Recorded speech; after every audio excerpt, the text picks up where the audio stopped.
I know we kicked the living piss out of the Houston Texans, but I cannot wait to buy my flight to Arizona. This football team is real, brother. This Miami Dolphins football team is special. I don't care that the Houston Texans have one freaking win. 30-0 at halftime. Spare me all the negative vibes in the second half. Oh, well, they scored 15 points. The offense looked like shit. What do you expect? Tell me how locked in and checked in you are to a game in the second half when you're up 30-0. Let me know. They took Tua out of the game in the third quarter because we were kicking their ass that bad. It was an absolute beatdown. I can't even beat my little brother like that in a game of Madden. The Miami Dolphins did that to a professional football team. They made Kyle Allen look like he was Helen Keller. That was not an NFL quarterback. He might be our pass rush, immaculate. Xavier Howard finding his way back into the end zone. Jalen Waddle, couple drops, comes up with one of the best catches all year. Tyreek Hill, absolute menace. We didn't run the ball well, but Jeff Wilson got in the end zone and cashed me out, minus 150. The only thing that pissed me off about that game is that I bet the Miami Dolphins to score more than 30.5 points. Terrible. I needed one damn point the whole second half to cash my bet, and they sold me. But it doesn't matter. Fins for the win. They looked absolutely amazing. And I really do believe that this is the best Dolphins team that we've ever seen, at least in our lives. Shout out to all the old heads that saw the 70s and 80s and I guess 90s, but I've never seen anything like this. How legit is this football team, Bobby? Woo! Fans for the win! Again! That's 5 in a row, motherfuckers! First place in the AFC East. Once again, thanks for holding that crown for 2 days, you Buffalo scumbags. We're back up top. This Dolphins team is real. This Dolphins team is live. Oh, you went out and beat the Texans. That's what good football teams are supposed to do. They go out and they dominate the Texans. 30-0 in the first half, and I don't care about the second half. I was sitting there begging for Tua. Please take Tua out. Tua, get him off. Skyler, we need Skyler. When in my wildest dreams did I ever think I'd be begging for Tua to get out of a game? In a game we're dominating. It's not quarterback controversy. It's let's keep our guy healthy for this playoff run that we're inevitably going to go on. Because that's what we're gearing up for at this point in time, folks. 5 in a row, first place in the AFC East, 8-3. I'm feeling goddamn good. And one quick side note. Go Blue, baby. Ah! In Ohio State. Fuck them boys. That's the last. I'm muting his mic. All right, perfect. No, I was going to sit up here and talk about the Michigan Wolverines on Victory Monday. Like, you might have to hide his camera. I'm not going to lie. I don't know why he's wearing all that blue. Yeah, it's ridiculous. But I just want to say, shout out to this defense. We all talk about the offense a lot. The defense came out flying in this game. And we looked like that 2020 defense, forcing turnovers, sacks all over the place, interception. Shout out to Roman McKinley and Andrew Van Ginkel. The Gink. 2 picks for them. Xavier Howard picking up the fumble, scoop and score. Bradley Chubb stripping. Didn't get the ball, but strip sack for Bradley Chubb. He's looked good. We had, 5 sacks on Kyle Allen. We made him look like Helen Keller, you're right, because on that interception, I don't know who he was throwing to be honest with you, and we looked awesome because the offense was rolling. When you go up 30-0, there's not much else you can really say other than it was domination. And listen, I don't remember the last time any quarterback in the NFL was taken out in the third quarter, not the fourth quarter, for beating them. I can't tell you the last time I've seen an NFL game 30-0 at halftime. Bro, it was 30-0 at halftime. And people are out here crying about the second half. Do you have any idea how insane it is to be up 30-0 at half? It's hard enough to do that over a full course of a game. It was halftime. It was 30-0. 30-0. 30-0, and they kicked 2 chip shot field goals. That's what pissed me off because my bet should have hit in the first half. Bigger than 30-0. That's how dominant that is the most dominant first half of football I've seen. Not only the Dolphins, but probably any team play in the NFL this year. I think we all owe Jason Sanders a mini apology. He's been dog shit. He's been dog water. He went 3 for 3. Can we give him a slight golf clap? No. Sure, but like, dude, it's like the most. Bro, no. Give him a golf clap. No, give him a golf. He needed the confidence. We pay him to do it. Dude, If those are we the need to least show him- pressured kicks ever. He knew we were up big. Okay, I'll give it to you, Smoke. Well, Sometimes it's like his basketball. first kick was a 45-yard field goal that gave us the first points of the game. If he made a 50-yarder, I'd be with you. He still hasn't made a 50-plus yard kick, it feels like. So Just give him a little claps. I'll give him a clap because it's like basketball. Sometimes you just need to see that shot. yeah, go in. make it win. Sometimes Dude, you need to see it hit the bottom of the net. He did that. Now, if he misses a field goal again, I'm going to rip this motherfucker's head off. But if Jason Good work. Sanders missed that, if he missed the 45-yard field goal, you guys be like, "Oh my God, he's still the weakest link. He fucking sucks. Cut him. He sucks." But when he makes it, you can't even give him a freaking golf clap. Come on, be a little more positive. Come on, he's part of this team. Jay, clap. You know you have to. Thank you. That's it. I already That's it. did, but The guy went 3 for 3. Give him a little bit of love, all right? We got 66 people watching live. If you haven't already, please hit that like button. It's going to help this video get to more people in our community. Hit the like button. It's free. I'm not even asking you guys to donate. Just hit that like button. And if you're new to the channel, please subscribe. One of my favorite plays from that game was that Eric Rowe that took Buddy's head off when Xavier Howard scooped it. Oh, my gosh. Dude, that had me fired up. That was my favorite play of the game. Did you guys have any favorite play that stuck out like that? Watching that shit live, ooh, that was insane. Buddy got up and flexed and didn't even know the ball was out. He said it in his post-game interview. He's like, I just felt a big hit, so I got up and flexed. I didn't even know the ball was out. Obviously, that's up there. I loved seeing Bradley Chubb get his strip sack, but it's something about it's such a simple thing, but it's so magical when Tua gives that little short drop back and just gets it to Tyreek right on the line, and Tyreek just catches that thing and zips. Every time Tyreek gets the ball in his hands and hits open field, I sit there for a second kind of blown away, thinking that he's probably just going to score on this play. He didn't score, but he had a long one. I don't know if that was my favorite play, but just one that sticks out in my mind. Just Tua gets it out so quick, and then Tyreek's the fastest guy of all time. my favorite play was easily the Jalen Waddle catch. After a drop, he kind of makes up for it with a huge contested catch. And I love after every catch he makes, he just goes, ah! After every play, and he barks and growls or whatever he want to call That's it. what he goes. Like whatever you want to call it. But that was a great play from him to make that contested catch. Good ball. And he needed that because he had like 2 bad drops before that catch. So he needed that, and he came up big time. Big time. You want to hear something that was crazy? We dominated them so bad in the first half that at one point, actually, I believe going into half, the Houston Texans ran more plays than they had total yards. Think about that. The Texans ran more plays than they had total yards. At one point, Get shit on. At one point, Van Ginkel had more yards than the Texans offense on his return. Van Ginkel. And this is my favorite quote. I just got to say this because they asked Brandon Cooks after the game. They said, when did you know you were overmatched? He said, immediately, from the moment we came out. I'm talking from an offensive standpoint. The moment we stepped out there. That's the truth. That's facts. When have you heard an NFL player ever say that before? Because that's fucking crazy. And it speaks it's to a the testament level. to this team. They are different. Even when we're playing bad teams, we're whooping that ass. Now, obviously, they're kicking water bottle, like big water canisters on the side. They're like side kicking them in the first quarter. Already down. Houston was? Yeah, they're already kicking them. Jerry Hughes. That's the thing. Like when you're watching, when you're live at the game, you don't see everything. So I'm sure the CBS camera was dialed in. Yeah, and they were all tripping out already first quarter. Yeah, already. Front kick the Gatorade bottle. You know what else that you miss when you're watching the game live is the backstories that they give you about players during the game. I went back, rewatched the game, and they tell that story of Tua Tagovailoa last year. Said he was looking himself in the mirror and asking himself if he sucks at football and if he's good enough to play in the league. Fast forward, 12 games into the season this year? He's the second odds-on favorite to win MVP. He solidified himself as a franchise quarterback. He has 19 touchdowns to 3 interceptions.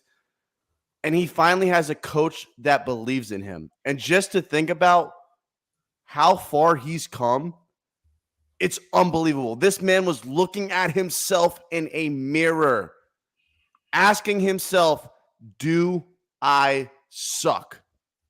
And look at where he is now. I thought that was an awesome backstory. Dude, and that's such a testament to Coach Mike McDaniel, bro.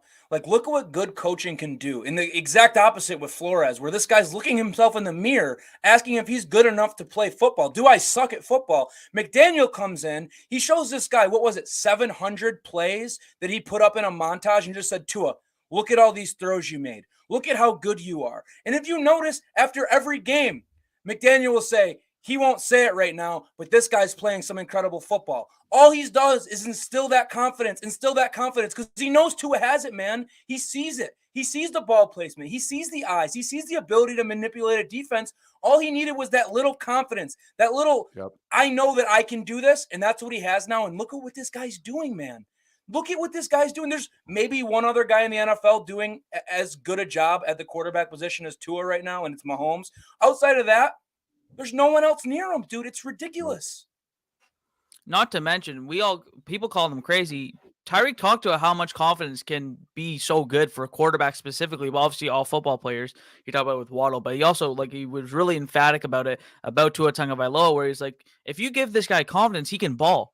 Like he was really kind of pointing that out and emphasizing that point that confidence is so key to playing football and being a good football player. And you see with Tyreek Hill, he's over there jumping around, doing all these celebrations after catches because he's that good. And now you see that coming out of Tua. And it's so nice to see that McDaniel was a part of that as well, of getting that confidence out of this kid, because we all saw the flashes. We all saw this guy has something. This kid has something, but he doesn't have the confidence right now. You saw on the sideline, he's a little bit down when he's with Flores. He's a little bit down. He doesn't really have that juice within him. But then this year, you see what Mike McDaniel did in the offseason, telling him, you are him. Basically say you are him. Look at these 700 plays. Look at these 700 plays. You are a baller. We can win.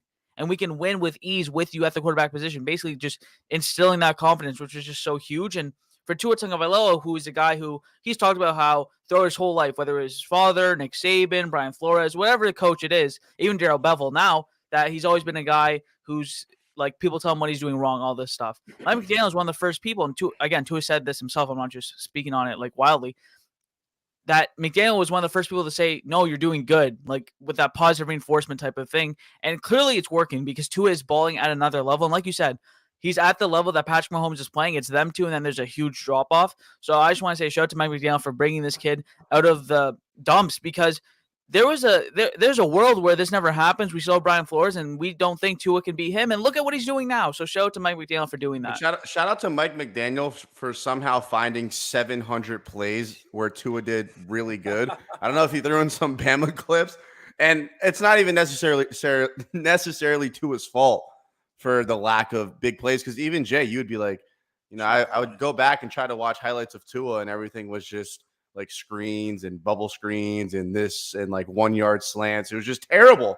So the fact that McDaniel found 700 positive plays, he is a legend.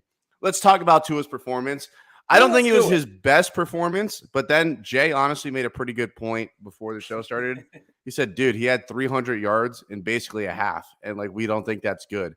And that's just the bar that he's at. I feel like he had a couple throws that sailed on him that he could have back, but he also made some crazy plays. He also made a lot of good plays. That touchdown that he threw was fantastic. He had a lot of big time throws that won at Trent Sherfield on 4th and 4. I thought he played good. I don't think it was his best game. And how crazy is that when Tua has basically 300 yards and a touchdown at half? We didn't think that was a good game. This guy is on another level right now, bro. Dude, it's so facts. Jay said that, and I'm like, oh, okay, I guess, yeah, he's kind of got a point. When you watch it, though, I mean, watching Tua this year, it's the guy drops back, he looks around for a second, he gets the ball out in 1.2 seconds, and it's on the money every time. So when you watch yesterday, and there's 3, 4, maybe 5 throws that maybe a little high, maybe a little off, it's wait a minute, that's not what Tua normally does. That's not Tua. It's just, bro, he is so good this year. It's insane. It's fucking insane, dog. And we're holding him at this insane sense. level. If Tua went out there and played yesterday's game under Flores last year, that this is one of the games we cling to, and we say, look at what Tua can do. This is his peak. This is his ceiling. Tua can be. This was a solid game for Tua. Solid game, not bad, not his best, but that touchdown to Smythe was beautiful. And we talk about Tua's eyes. We talk about his accuracy. It's time to start talking about his pocket presence up there as being one of his elite traits because he's been damn good. We talked to Perform earlier a few episodes about the spin move, throw out, touchdown he had to Craycraft. This was another gem, man. Scrambling around in the pocket, get out, get your eyes upfield. Thank you for Durham Smythe for making the cut back in the end zone. I will say he had Tyreek open as well. I had Tyreek to score anytime. I'm not going to pout about that. I'm not going to complain about that. Great throw, Tua. Unbelievable. And like Smoke said, another one. Surefield on 4th down. The play wasn't perfect. Big boy catch. It didn't come out perfect. His first read wasn't there. Tua makes a little adjustment with the eyes, put the ball. Surefield makes a great catch. And this guy's Surefield. This brother's Surefield. Dog. Talk about a golf clap. That's a guy who's came onto this team and stepped up in every aspect possible. I know that's your boy, Jay. So if you got more, it's all you. No, I was just gonna say that's like a catch that people don't realize how difficult it is because it's such Big like boy a zip catch. ball, like quick, big boy catch return Surefield. I was just gonna say And you're about getting Tua. smacked by that safety over the top. Yeah, and still holds onto the ball. Like he's a guy, no drop issues. He blocks. He does everything that you would want a wide receiver 3 to do. So I think he's been perfect. We really need to extend him at some point. Probably we'll do that in the offseason. Because to be honest, I can't imagine this offense without him, which is crazy to say about a wide receiver 3. I mean, how many teams are saying that? But he's just that valuable to this team. What I will say about Tua is he was so good under pressure because I'll be honest, this was even before Tron Armstead went out. This was one of the more poor offensive line performances of the year, just because the last 3-4 games terrible. They were fantastic. But this game, which we'll get to, we're going to get more to the offensive line, but they weren't doing that well. And Tua had to make some throws under pressure, and he was still hitting throws under pressure. Like Bobby said, the pocket movement, and we talk about it, and this is why I think Patrick Mahomes is one of the best quarterbacks that I've ever seen, is because he doesn't rely on running. Like when he moves out of the pocket, he's still looking downfield, and he will look to run at the last possible second if that's his last possible move because he wants to throw the ball down the field. And it's funny because Tua doesn't get the credit because obviously he's not a runner, so he doesn't run and get those yards. But what he does is he moves around in the pocket, extends the play in a different way, and then he'll look down the field and still get those yards. So it's just interesting to me when people go, oh, he doesn't make these electric plays, but it's because he's so good that he makes it look so simple. Like he makes it look so easy when he's moving around the pocket, when other quarterbacks like Kyle Allen will just fall. Like Mac Jones, they'll just fall. They'll be like, oh, I'm under pressure. Like, I'm just going to take the sack. But Tua is moving around, and sometimes to his own detriment, which we'll get to too, which we'll get to as well. Like, he moves around in the pocket and extends plays, and he's still looking downfield. And then he's still throwing dimes. Yeah, he'll throw an underthrown one to Tyreek Hill 10 yards down the field, but that's because he's off his back foot getting speared in the chest, and he's still making that throw. So it's just ridiculous to see how much he's improved in that aspect as well. And that was a huge part of this game because even though it wasn't his best game, I think we can all say that he made such good plays that he still was throwing for yards in a game where we could have, you would assume, and the Texans defensive line was way better than anticipated, whether it was stopping the run or just getting to the quarterback. I think not run the football at all. Exactly. I think the Texans defensive line was way better than what we anticipated. So the fact that Tua did all this coming off the bye was really nice to see because he was great under pressure. Yeah, Tua's been unbelievable. And the confidence that I have in him this year, all-time high. And I can only imagine if I have that confidence as a fan, imagine the confidence that the coaching staff, the receivers, and the guys on that team have in him. Because every single time he drops back to pass, I am almost anticipating a completion. Like I'm not sitting here thinking, this might get intercepted. I'm sitting there waiting to see, okay, is this a 50-yard touchdown? Is this a beautiful 10-yard seam over the middle? Like, what good thing is about to come out of this? Like, when the ball comes out of his hand. I'm not, like, last year, I was praying, like, please don't be an interception. Please don't be a turnover. This year, not even close. What he's been able to do, his ability to be consistent this year, I have all the confidence in the world in Tua Tagovailoa. The word interception is not even in the brothers' vocabulary anymore. And then when he throws one, it's pass interference. And it gets clearly, by the way. Clearly. Like he got it was bad pass interference. Clearly pass interference. He doesn't know how to throw interceptions. He takes care of the football better than anyone else in this league right now. It's absolutely crazy because that was one of his biggest flaws last year. We would say it before the game. Tua, can you please just throw your dumb interception in the first quarter so we can get out of the way? It was like it was a legit thing. All the Dolphins fans, and now it's like, well, is he going to throw for 303 touchdowns, or is it going to be low key, maybe 301? It's just different levels this year, and it's so great to see. But boys, how I audibly gasped when he went down on that hit. My life flashed before my eyes. I don't know. I don't actually know what flashed that in my is. Like, eyes. I don't know, because I think they need to work on him taking sacks, because I don't ever, and like we've seen small quarterbacks, I never see them get like, and that's twice this season that's happened, where it's like a scorpion, like his back, like I don't know what that is. Like if he's still trying to get the ball out, I don't know what it is. Like I'm not pretending like I know. Like I have no idea what it is. But the fact that that's happened twice now, like someone needs to tell him, like, and like maybe learn from Joe Burrow. There's a way to get sacked, like without like fearing. Like, dude, his back like contorted. Like it's not a good way, and like I'm it's happy gonna he get got him up hurt. okay. So He must be oh yeah, he doing got up, yoga, he was bro. fine, but yeah, Guy's been I don't know doing what it yoga. is. He needs to work on his taking sacks, but other than that, like it was crazy to see how much that the Texans got after him, and that's when we all were probably like, take him out, dude. Just take him out. Yep. We're up 30-0. He's getting clobbered, and for what? There's no reason to do that. And then they finally take him out. And listen, we might have had to put him back in later in the game, but it was all good because the Texans just didn't score. Our defense stepped up late. And yeah, but to me, it was just an interesting, man, it was just an interesting like moment, because you're like, dude, what, like, is he okay? Because we saw that exact same hit before. So it was just really unfortunate to see, but it was good to see him get up though. We got 122 people watching live. If you guys haven't already, please hit the like button.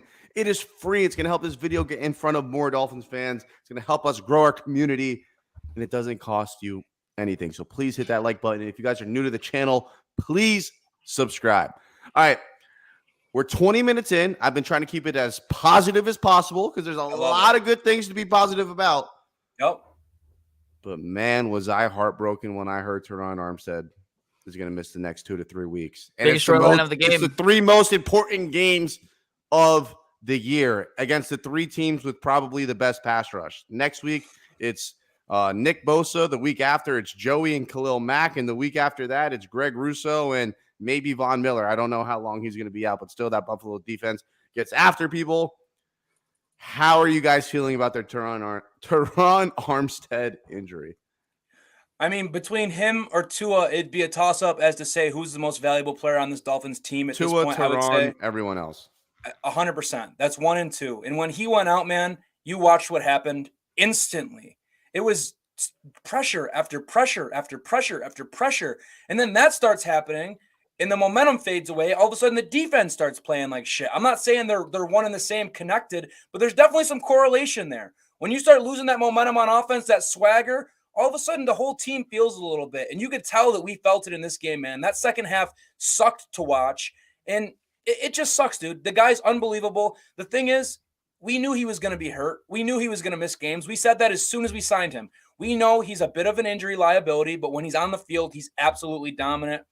Well, here's the injury liability, boys. It's the NFL. Worst time of the year. Worst possible. Timing is horrible. 3 games.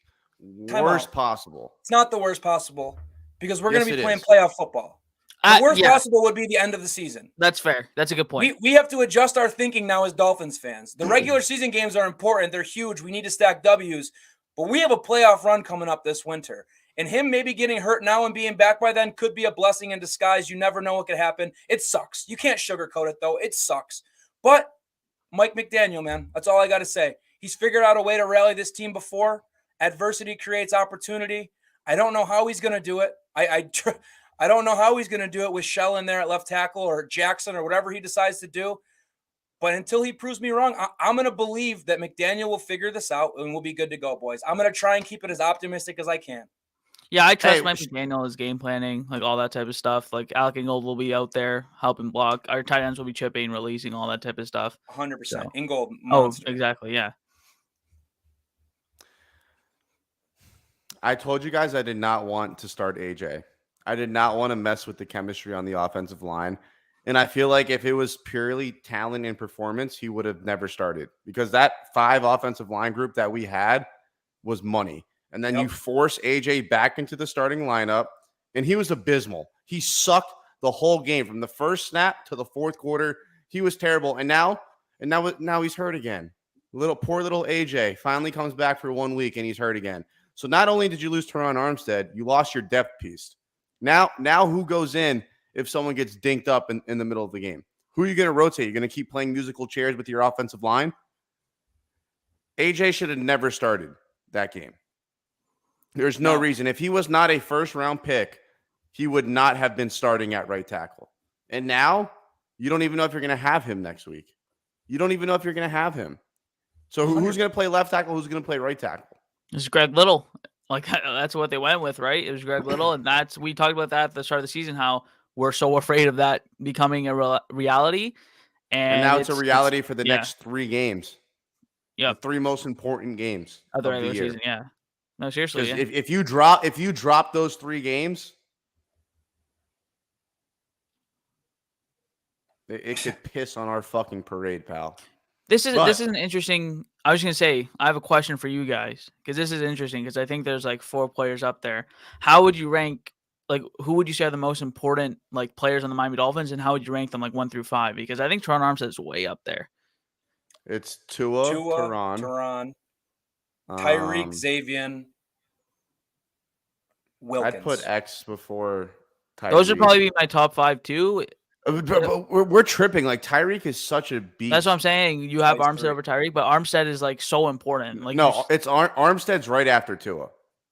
It's Tua, Armstead, and then you could change all 3 of them out however you like. You could put Tyreek there, X there, Javon Holland, Bradley Chubb, JP. JP had a game yesterday, bro. Yep. Dude. He was a monster. Dude, his pressure rate is ridiculous. Armstead could be back next week. Who said is that legitimate? That's Fredo. It's like there's like a small chance, I think. Well, hey, if he could play through it, which I'm sure he has, and I'm sure he probably will, because TJ Watt tore his whole pec, and he came back like 2 weeks early. Again, TJ Watt's a different human specimen, and different position, and right. I mean, if we get him back for at least the Chargers or Buffalo, that'd be insane. Like, I'm cool with him missing a week. Like, I don't want him to force it, go out there, and it goes from a grade 2 to, you're going to need surgery to save your pec. And then we're really toast.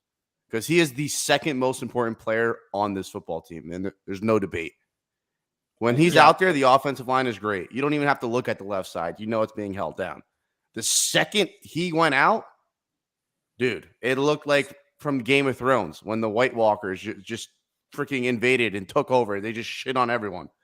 And that's what happened. And it happened the second he came out of the game. Yeah, it was bad. That's the only negative I have from that game, is that Teron Armstead is going to miss 2 to 3 weeks. I mean, I think that is the only negative because I don't really care about what happened in the 4th quarter. I mean, it happened. It was on the field. They came back a little bit, but I mean, we sat our starters, which I think was the 100% right decision. I don't know about you guys, but I was screaming, take Tua out. Please, God, take Tua out. Were you guys all on the same page there? Pretty much. Like, the only thing, and this is obviously this is more fan related than anything. I wanted to pad his stats a little bit for the MVP candidacy, but then my brain kicked in and was like, well, he needs to be healthy to, win the MVP. So I was just like, take him out. Obviously, you still want him in there. You want him to see get a couple more touchdowns, which we had some drive killers in there. Like, obviously, again, it was like, I wouldn't say this was our most complete game, anything like that. It's just tough to nitpick when we're up 30-0 in the first half. And then when they go and put up 15 points and we don't score, it's like, dude, we're playing so many backups. Like, you see Elijah Campbell on the field. You see Skylar Thompson on the field. Like, you're seeing the backups play. So it's hard to nitpick and be critical of that just because our first half was just so dominant. I still can't even think, because I've been trying to think of this whole show, a quarterback being taken out in the 3rd quarter, like before the 4th quarter. Wild. Like, it's ridiculously dominant. Crazy. I was on board with it. I had no problem with it, especially after I saw that hit that he took where his back almost snapped in half. So I'm good. I've seen enough. We're up 30-0. There's no sweat. I wasn't freaking out. And even when they scored again, I don't know. I guess McDaniel said, you might have to come back into the game. I was never worried about Tua having to go back in or the Dolphins blowing that lead. If you watch that game, the Houston Texans got freaking manhandled. Yeah, and I have absolutely no problem pulling Tua out of that game. There's no reason for him to be out there. There's no reason for Tyreek to be out there. There was no reason. Yeah, I saw Waddle out there in the 4th quarter. I was like, what's going on? I was like, why are you still out there? Very weird. Jay, I was the same way with you, though. I had the good angel and the devil. I was like, if Tua stays in the game, he might go for 403 touchdowns. That's MVP numbers. But we need him out of this game because those numbers don't really mean anything at the end of the day. Let's go win a football game and take care of our guy. So I'm glad we all were thinking the same thing, especially when I saw him fall like that. I was going to throw up. I almost threw up all over my fucking room. I was watching the game. We got 162 people watching live on Victory Monday. If you guys haven't already, hit that like button, please. It's free. If you'd like to donate to the channel, you guys know what to do. And if you haven't already, please subscribe. We're trying to hit 5K subs. We're almost there, and we could only do that with your guys' support and your ability to hit that like button. So the pass rush was finally what we've been looking for, what we've been praying for. How impressive was it to see Bradley Chubb and JP finally play together and just absolutely dominate the line of scrimmage? That first half defense was the best defense I've seen the Miami Dolphins play. And I got to say it, I know I don't want to take anything away from them. It does have something to do with how bad the Texans were, because some of those plays that they were making were disgusting. Terrible. The interception for one, but fuck it. I'm not taking any credit away from our guys. What we saw up front was what we've been waiting for all year.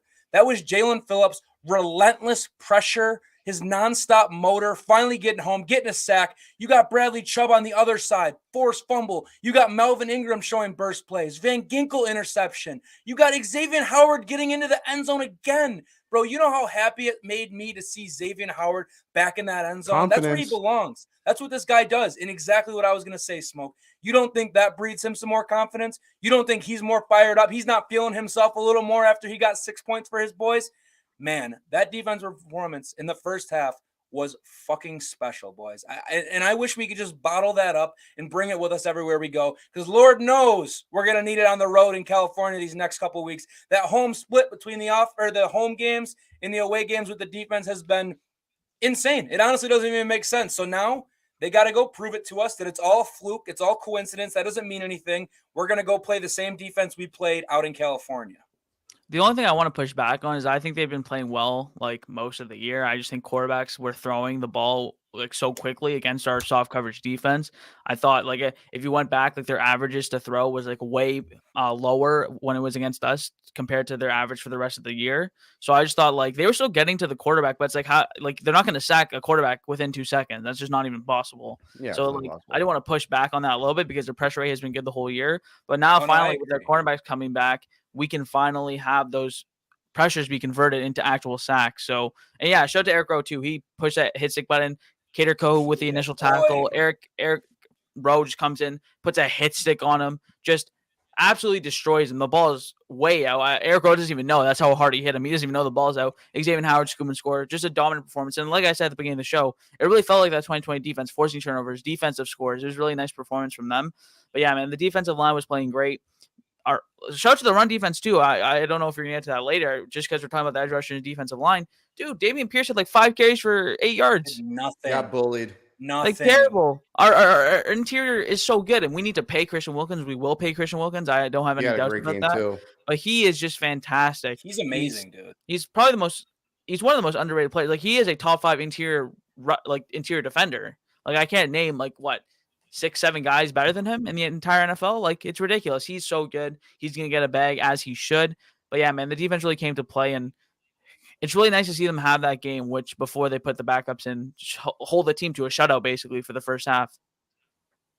I'm trying to see how many times that the Texans have lost by double digits this year. 1, 2. Well, I mean, they gave the Eagles trouble. Yeah. 3 games. 4 actually. Yeah, I mean they suck, but we beat the living piss out of them. We beat the living piss out of them, and I don't know about you, but when I walked out of that stadium, me and my friends, we were just talking to each other, and I just couldn't help myself but say I genuinely believe that this football team could make a serious run in the playoffs and possibly get to the Super Bowl.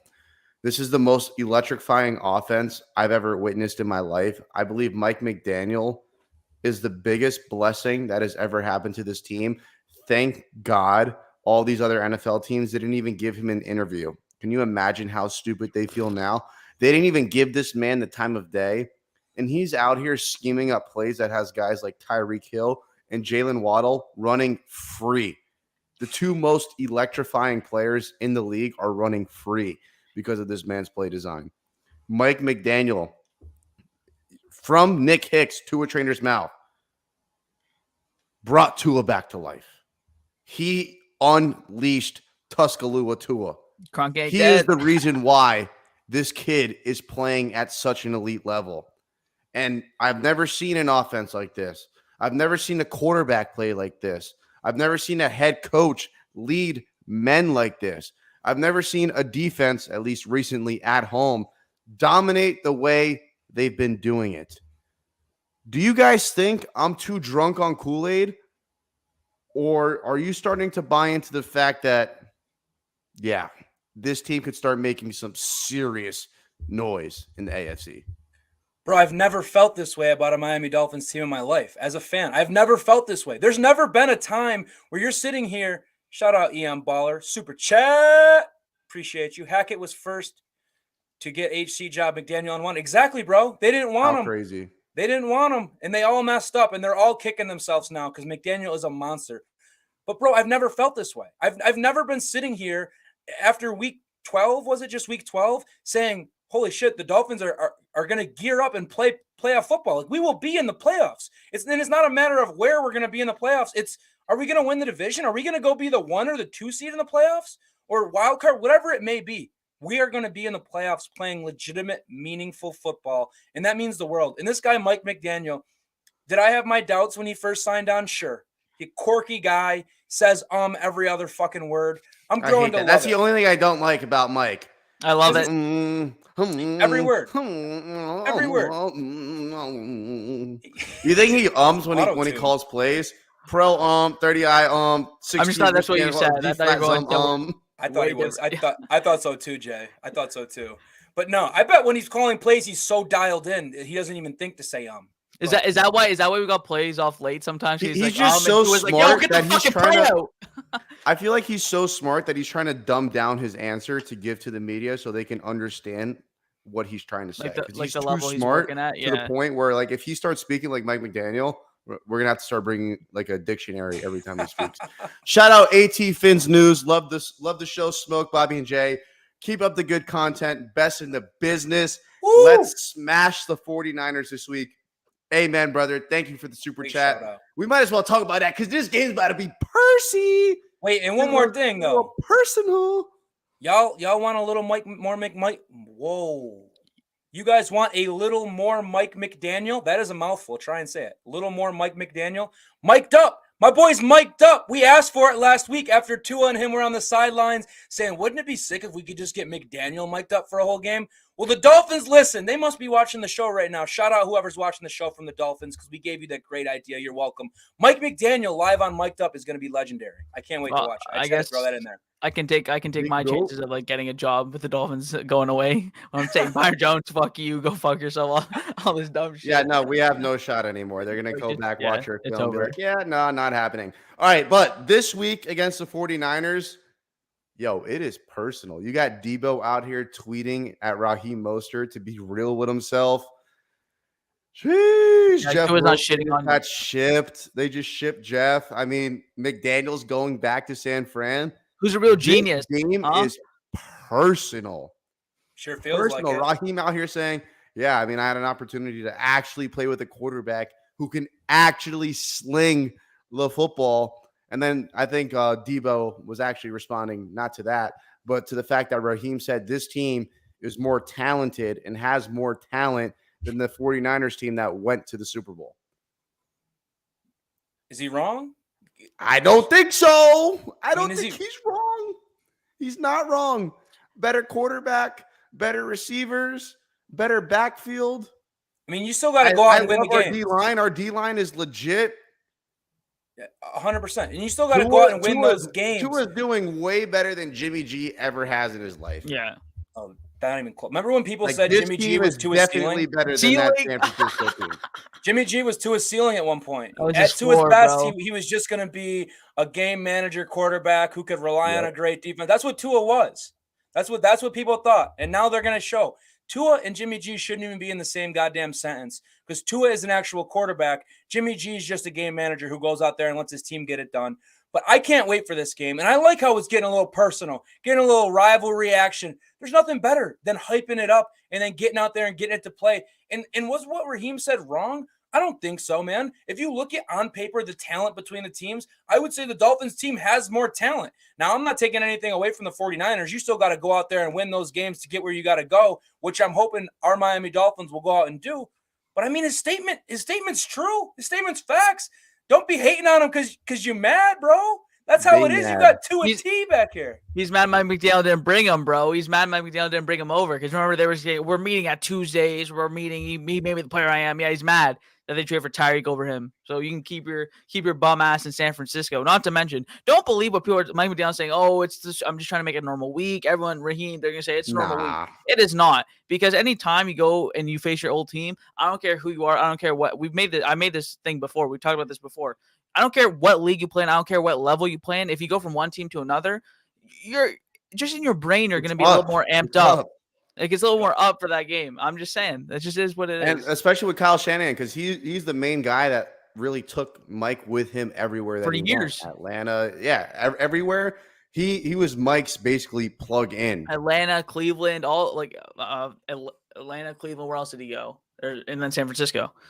So everywhere. Took him everywhere, and now he has the shot to take down the what do they call it? What was he? He's not the predecessor. That would be McDaniel, right? I don't know. Maybe that is Shanahan. I'm gonna call him. We're getting too deep for my brain. Yeah, I was gonna say I'm not smart enough. I should be smarter than this. He gets to take down his old boss. Let's just do that. I think that works. That works. That's good for me. That's good for me. Put it in simple terms. But it's definitely personal. And I love that it's personal for multiple players on this team. Now, I hope their emotions don't get the best of them, but I love that there's a little extra little spice. And I can't wait to see what McDaniel does. Could you imagine what's going through his big brain right now? He's probably going to cook up some crazy shit that we have never seen before. And I cannot wait to see what McDaniel pulls out. And he's going to have to. He's going to have to, especially without having Teron Armstead out there. They're going to have to be freaking dialed in. And here's one more thing about that game. Whoa! Shout out Chris with a $50 donation. Big Chris, bless him. He didn't even want to say nothing. He just said, "Here's that 50." He said, "Here you go." Yo, Chris, you are a appreciate you, Chris. One, dog. I love you. I appreciate you so much. God bless you, family. Go to movements. Wow. What was I talking about? The San Fran game?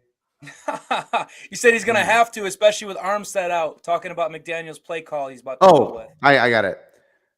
Do I respect the San Francisco 49ers? Yes. Do I believe that they are the best team in their division? Yes. But can we stop acting like they are the greatest team since sliced bread? Like, pump the brakes. You barely beat the Saints 10-0. Like, look, they have a lot of talent on that team. But not for 1 second do I think I'm going into this game petrified that they have more talent than us. I refuse to do that because I can't name one team that on paper has more talent than the Miami Dolphins. Give me one, and I'll be blown away. Can't do it. There's no one clearly better. Like, there's arguable, but there's no one even, like, kind of close. Like, there's teams that are close, but it's like... No matter who the Miami Dolphins line up against on Sunday, I don't feel overpowered against anybody. No fear. None. No. Last year, that was not the case. Last year, no matter how many games we could have won after starting 1-7, it didn't matter. We were never going to be better than Buffalo. We were never going to be better than Kansas City. We were never going to be better than those top dogs. This year, we are that top dog. There is not one team in the AFC or NFC that I see, and I'm like, oh, man, I'm scared to play them because they have more talent than us. Absolutely the fuck not. Ripped it. I mean, bro, how many times last year were there games you'd go into and you're just like, we don't have a shot. We don't have a chance in hell of winning this football game. Now there's not a team you could put up against us, a place, a location, a time you could schedule the game that would make me nervous that the Dolphins are going to get blown out. We are going to beat, if not give a great game to any team in the NFL right now. And I will give the Niners their respect. I think that they might even be the best team in the NFC. And that might be a bit of a hot take, but I think they might be one of the best teams in the NFC. And we're going to their place. But I see no reason why the Dolphins can't go in there and get it done. And I'm not saying we're going to go blow these guys out. Don't get it twisted. No. I'm saying we can give a great game and win, possibly win any single game in the league. Right. Period. The end of story. I agree. I just think their defense has been on another level. And now with Teron Armstead being out, it presents another challenge. What's the stat? They haven't given up a second half point in like 4 games. Like, is that the statistic that I'm looking at? Is something like that? Something like that. Basically, their defense is at another level. They have that safety. Hufungo's going crazy. Their linebacking core is easily the best in football with Dre Greenlaw and Fred Warner. That's a ridiculous duo. And their team is just very talented. Obviously, they trade for Christian McCaffrey, and we'll get to this more on Wednesday and Friday. By the way, 5 to 6 p.m. Eastern on both of those days as we get towards the San Francisco 49ers matchup. But you have to give them the credit because this will be the best team that we have faced in a while. Because I don't even think we've played a team over 500 like over this 5-game stretch. If I'm you're correct. not wrong. Yeah, so I'm not saying like that doesn't take any credit away from us because we dominated, which is what you should do. It's like that's all you can do. But this will be a nice test, and it'll be a nice time for us to feel that adversity. I remember at the start of the year we were talking about that a lot. How adversity is opportunity, like Mike McDaniel said, and this is another chance to prove and show that it is opportunity because, like we said before, we have no fear going up against anyone. I have no fear going up against anyone in the NFL. There's not one game where I don't think we can win. I don't care if it's snowing. I don't care what the case is. I think we can win any game with the way our team is playing. So I just think it's one of those things where this is just a chance to show what we are and show what we can do because this 3-game stretch might tell us exactly who we are heading into the playoffs. Yep. Factual. That's the only thing that has me worried with Teron Armstead not playing those 3 games. Hopefully he's back ASAP. Maybe he's back against the Chargers. Maybe he's back against Buffalo. But I feel like we're going to need him in at least one of those games if we want a chance to win. And we can win all. If he played, I believe we could win all 3 of those games. Mm-hmm. With him out, I think it's going to be very tough to win 2 of them. Yeah. With him in the, that's with how him big in of a there, I would difference say he 3-0, 2-1 easily. Like I'd be like 3-0, 2-1 for sure with Teron Armstead in the game. With him out, it's like I still think we can win 2, but I'm nowhere near as confident. Right. No, I feel the same way. I mean, they're all still 3 winnable games. Saying Armstead back this week from Rappaport. That's completely different than what we read. Go ahead, Bobby. My bad. I'm gonna look Unless that it up. just came out. Oh no, you're good, dude. I don't even remember what I was saying, but I'm just pretty much those are still all 3 winnable games. Armstead being out sucks. It is a setback. It is 100% something that they're gonna have to scheme up something special, man. Because you already named the pass rushers we're going against, so it's gonna be tough. But Mike McDaniel, he's proven us right this whole entire year. He'll do it again.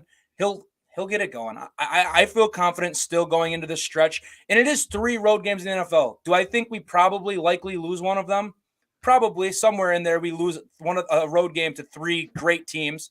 But I'm still not wavering. I think we can get it done. So the latest thing from Ian Rappaport was McDaniel said he wouldn't rule out the return within a few weeks. Whatever the hell that means. Basically, we don't know. Like that's kind of basically he's not playing against the 49ers. I'm putting that out there. Unless something changes, yeah. Like at this point, he's not playing.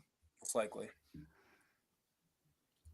I don't want to go too deep into the Niners game because that's what we have this whole week for. So let's get back to Victory Monday. Let's get a little more positive. Let's get excited for the last 10 minutes of the show. What was your biggest positive takeaway from the game against the Houston Texans? Just if I had to narrow it down to one, I would say the defensive line play. It was relentless to me. And I know Jay said there's been games where we've had this better pressure numbers, similar pressure numbers, but it hasn't resulted in the sacks, the turnovers. In this game, it did. And it was amazing to see. And it was just finally felt like everything was clicking. You got JP making sacks. You got Chubb making sacks. You got Ingram making sacks. It just felt like we've said so many times, this Dolphins D-line on paper is one of the best in the league, And then for a couple weeks there, it was like, well, why aren't they producing then? And we finally got a game where multiple sacks, multiple guys getting sacked. So that had to be my highlight or favorite thing from the game for sure. This is going to be a weird one, but just to switch it up a little bit, I'll go with Mike McDaniel and his ability to take accountability for getting way too aggressive. I know there's been a lot of coaches that we've had internally here in Miami and a lot of coaches around the league where they'll just be like, they'll brush that question off or they won't answer it or all these different types of things. Mike McDaniel will get up there and say, yeah, I take accountability. I got way too aggressive. We have to remember he's still a rookie head coach, which I think because of his success, we forget a lot of the time, which is fair because he's been so good. But this guy is still a rookie head coach. He still has a lot to learn. And the time management in the game at the end of the game, when Scott Thompson's in the game, you can definitely see that there was a struggle there. Just because he said himself, he put players in bad positions in some times and in some places. So I just really like the fact that Mike McDaniel is willing to own up to his mistakes. He told the media that he told the players that himself, that he said, it was my bad. Like, I was way too aggressive. I put you guys in bad spots. And I just think his adaptability, his ability to take accountability is just such a big factor in why he's such a good head coach and why I think he'll learn. We all talked about how his 2-minute warning stuff, his clock management, his timeout taking, like all these types of things. We said, okay, he's struggling with that. And then the next few games after that, he improved on it. And you saw the improvement gradually improve throughout every game. So I just think it's just really nice to see Mike McDaniel be a coach who's willing to do that. And it's such a refreshing taste of a head coach, especially after watching Brian Flores' press conferences where he thinks if he says one thing that it's a big advantage for the other team, which is from the Bill Belichick school of thought, which is like, oh, if you say anything, they're going to know, and it's going to be a huge factor in the game, which is just not the case. Like, listen, we all know it's not the case. So it's just really refreshing to see Mike McDaniel be a guy who can take accountability. Even when we win 30-0, he's still worried about what he did wrong. Got him. My biggest positive takeaway was that I got to go to the game and not have to stress about it at halftime. My dream came true. They went out there and absolutely pissed on them the whole first half. 30-0. I was at the bar at halftime. I was in no rush to get back to my seat, bro.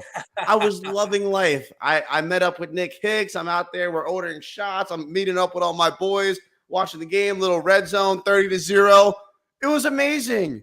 It was amazing. I didn't have any anxiety. The only anxiety I had was self-inflicted because I took the Dolphins to score more than 30.5 points and they couldn't get it done. I knew I was toast when they didn't score in the third quarter because I knew Tua was going to end up getting pulled. But I was very happy to see the Miami Dolphins go up 30-0 at halftime against a professional football team.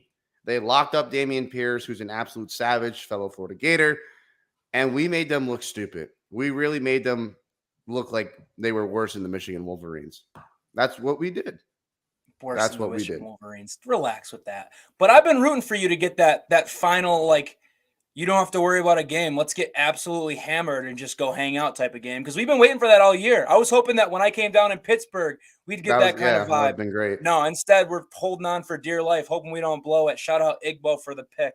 Hilarious. Oh, you know what else is hilarious? We make fun of Igbanagami for wearing the bright orange sleeves and all that.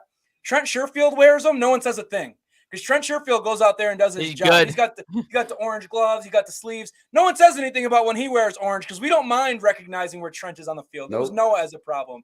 And another one, shout out River Craycraft. It's nice seeing River Craycraft out there making some snags. I like that kid. Whenever I see River Craycraft making plays, it puts a smile on my face. I love him. I love the whole squad. I just love this team. At the end of the day, that's all I do is love this team. Got 150 people watching live. If you guys haven't already, please hit that like button. If you're new to the channel, please subscribe. We're trying to hit 5K. The only way that we could do that is with your guys' support and your ability to hit that like button and help this video reach more people in our community.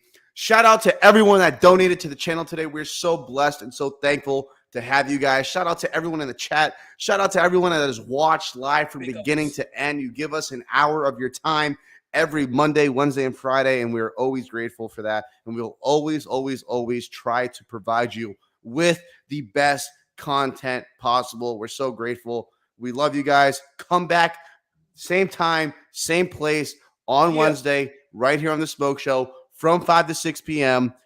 And as always, fins up. Fins up.